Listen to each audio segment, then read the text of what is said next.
Hi everyone, welcome to part 2 of Signs of Trig Ratios.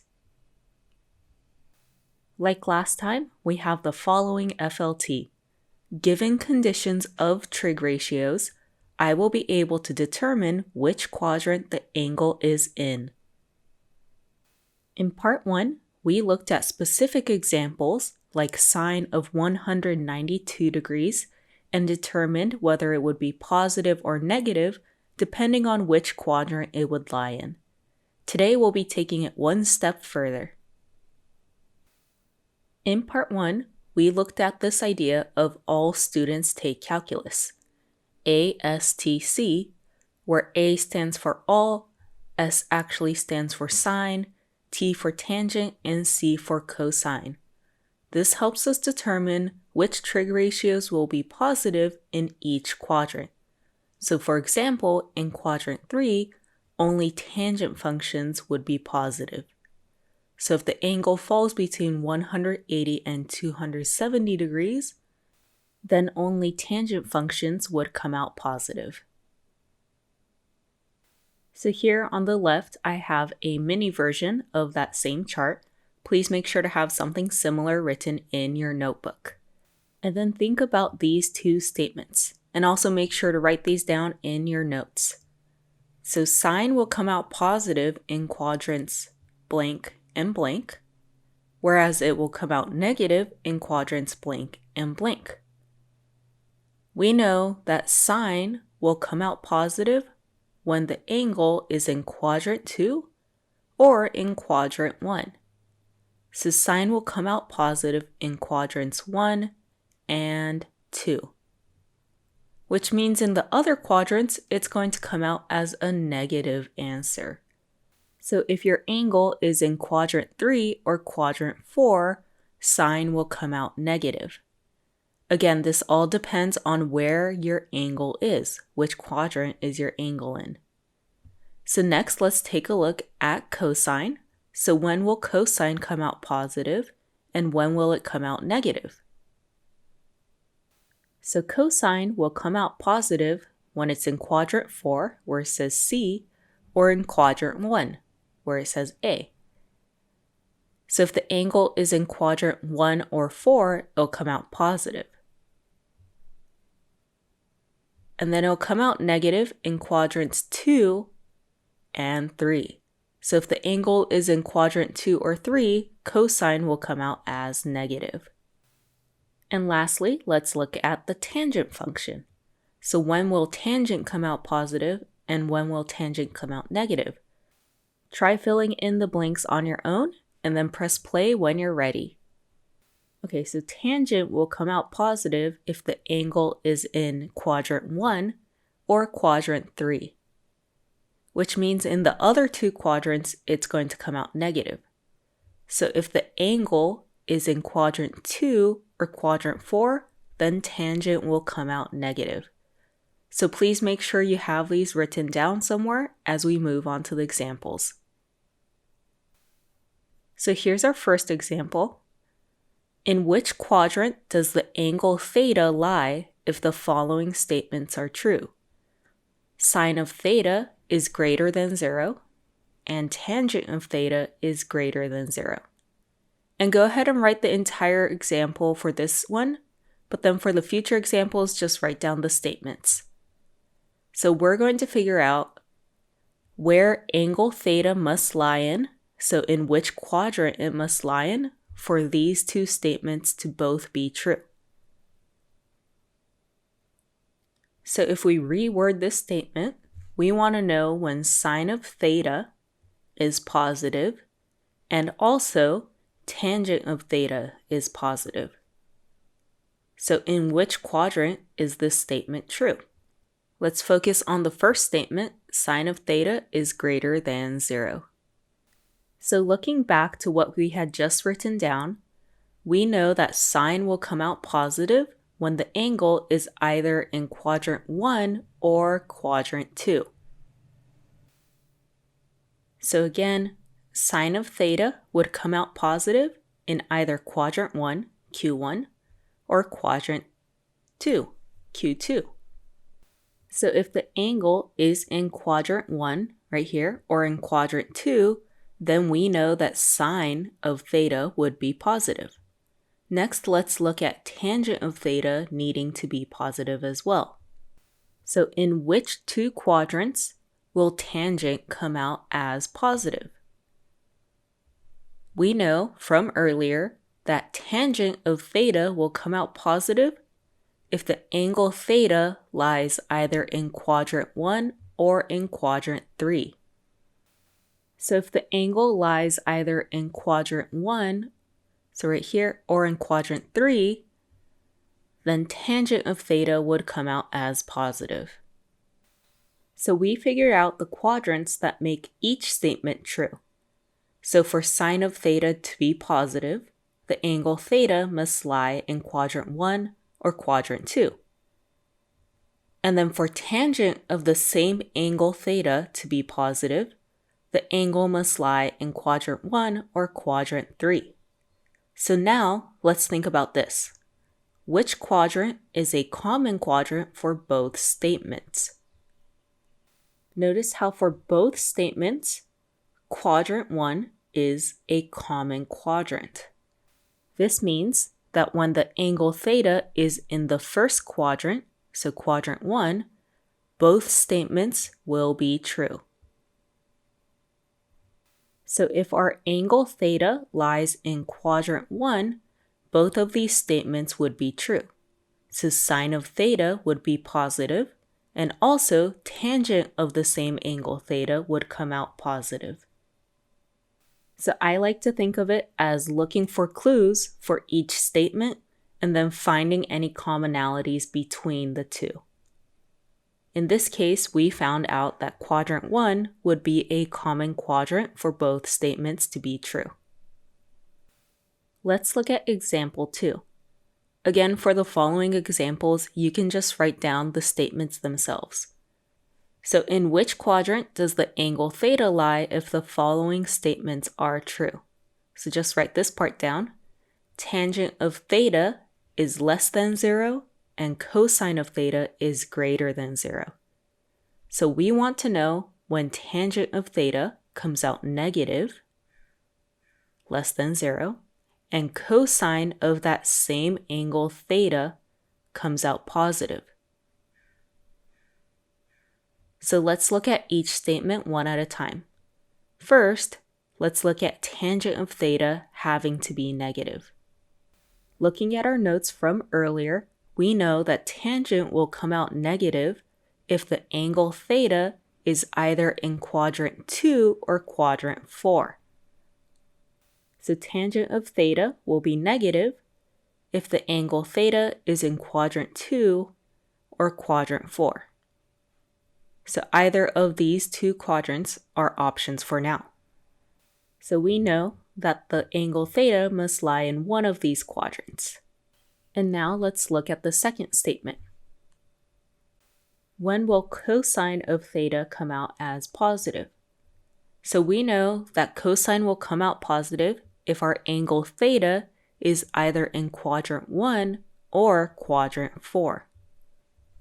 So this statement will be true in quadrant 1 and also in quadrant 4. So in order for this statement to be true, the angle theta must lie in one of these quadrants. We look at any commonalities for both statements to be true, and we notice that quadrant 4 is a common quadrant between the two statements. So we know that if the angle theta lies in quadrant 4, then both of these statements would be true. And although the idea of theta might be confusing at first, eventually you'll get used to seeing this, and also just think of it as like another variable. So it represents an unknown angle value. So for this example, the unknown angle theta must be somewhere between 270 and 360 degrees in order for both of these statements to be true. So for example 3, we want to know when sine of theta is less than 0 and also cosine of theta is less than 0. So go ahead, and if you would like to, pause this video to walk through the example on your own, and then press play when you're ready. So we want to know when sine of theta comes out negative. Again, less than 0 means negative. And then cosine of theta also comes out as a negative answer. So first, let's focus on sine of theta coming out as a negative answer. This is only true in quadrants 3 and 4. So sine of theta comes out negative if our angle is in one of these two quadrants. And then let's look at the second statement. So when will cosine come out as negative? Cosine comes out as negative if our angle theta is in quadrant 2 or quadrant 3. So if our angle is somewhere between 90 and 270 degrees, then cosine of theta will come out negative. So based off of this, where do we see a commonality? So which quadrant is common for both statements? Notice how quadrant 3 is a common quadrant for both statements. So that means in quadrant 3, both statements will be true. So if our angle theta is anywhere between 180 and 270 degrees, then sine of theta will be negative, and also cosine of that same angle theta will also be negative. Before we work on a few more examples together, let's look at the idea of reciprocals. So to get the reciprocal of a fraction, you're basically just flipping the numerator and the denominator. So for example, the reciprocal of 2 over 3 is 3 over 2. Let's see, what's another example? The reciprocal of 4 over 5 would be 5 over 4. And then maybe I'll do one with a negative. So negative 2 over 3, the reciprocal would be 3 over negative 2, or negative 3 over 2. Anyways, notice how even if you take the reciprocal, the signs do not change. So even if you take the reciprocals of a fraction, the signs remain the same. So if you have a positive fraction, the reciprocal will also be positive. And if you have a negative fraction, the reciprocal would also be negative. So why am I talking about this? Think back to the 3 other trig ratios we've talked about. So here I've listed out the 6 trig ratios. We've been talking about the sine, cosine, and tangent functions in the previous examples. But what about cosecant, secant, and cotangent? How can we use the idea of ASTC and apply it to these other 3 trig ratios? Remember how the bottom 3 trig ratios are simply reciprocals of the top 3 trig ratios. So for example, cosecant of theta is the reciprocal of sine of theta. Since signs do not change even when we take the reciprocal, we know that, for example, cosecant will be positive in the same quadrants where sine is positive, and cotangent will be positive in the same quadrants where tangent is positive. And if you have questions about this, definitely let me know. So here's our chart from earlier, where we have the ASTC per quadrant. Now let's add in the idea of reciprocals. So this tells us that, for example, in quadrant 2, any cosecant function will also come out as positive. And then, for example, in quadrant 4, secant functions will come out positive, as well as the usual cosine functions. So we're going to be using these ideas of reciprocal functions and take a look at a few more examples for today. So similar format as earlier, we're just dealing with some reciprocal trig ratios now. So in which quadrant does the angle theta lie in if the following statements are true? So here, we want cotangent of theta to be greater than 0, and also cosecant of theta to be greater than 0. I'm going to rewrite these into similar true statements. We know that the reciprocal functions must also hold the same conditions. So think about what the reciprocal of the cotangent function is and the reciprocal of the cosecant function. So the reciprocal of cotangent is tangent, so tangent of theta must also be greater than 0, and also the reciprocal of cosecant is sine, so sine of theta must be positive as well. So we want these two statements to be true in order for the original statements to also be true. So we know that tangent of theta will be positive in quadrants 1 and 3.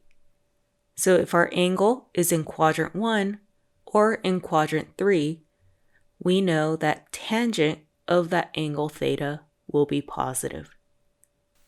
And then we know that in order for sine of theta to be positive, the angle theta must lie in quadrant 1 or quadrant 2.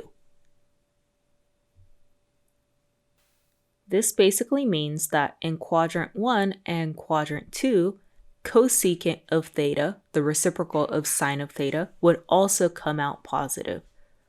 So although we rewrote the statements, the quadrant stuff still remains true because we're simply working with reciprocals where signs do not change. Right, so what is a common quadrant between these two? Quadrant 1. So this tells us that when the angle theta is in quadrant 1, so anywhere between 0 and 90 degrees, the two statements must be true. So cotangent of theta will be positive, and cosecant of theta will also be positive.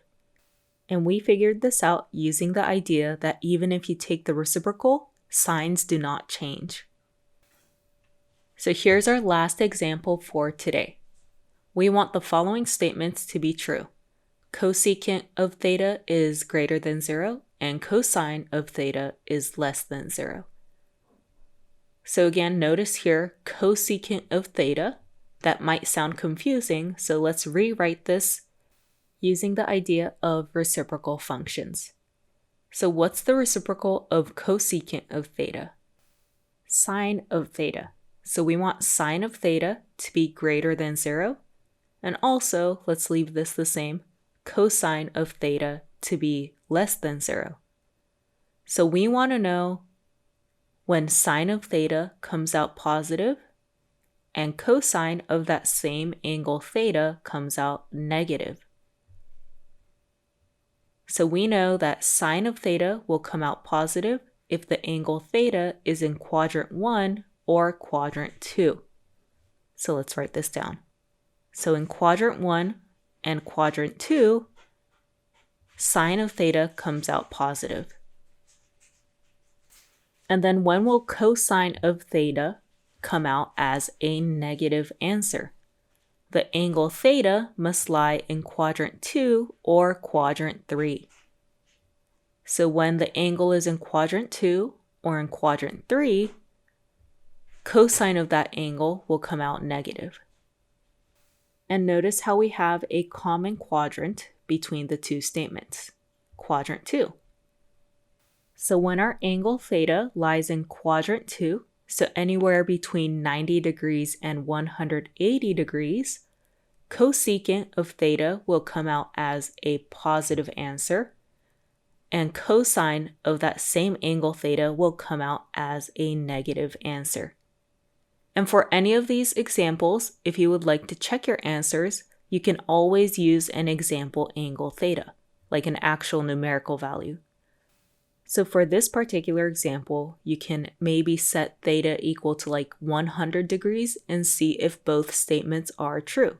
So that's a great way to check your answer. But in general, you should be able to tell whether a trig ratio comes out as a positive or negative just using this idea of ASTC. So just as a review, use the idea all students take calculus to help you determine if trig ratios are positive or negative in certain quadrants. Great job today, and please remember to submit your notes on Canvas. Thank you.